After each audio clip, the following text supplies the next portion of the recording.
नीलाञ्जनसमाभासं रविपुत्रं यमाग्रजं छायामार्ताण्डसम्भूतं तं नमामि शनैश्चरम्। नीलाञ्जनसमाभासं रविपुत्रं यमाग्रजं छायामार्ताण्डसम्भूतं तं नमामि शनैश्चरम्।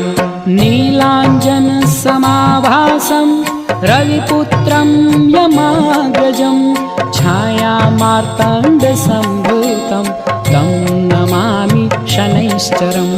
नीलाञ्जनसमाभासं रविपुत्रं यमाग्रजं छायामार्ताण्डसम्भूतं तं नमामि शनैश्चरम्।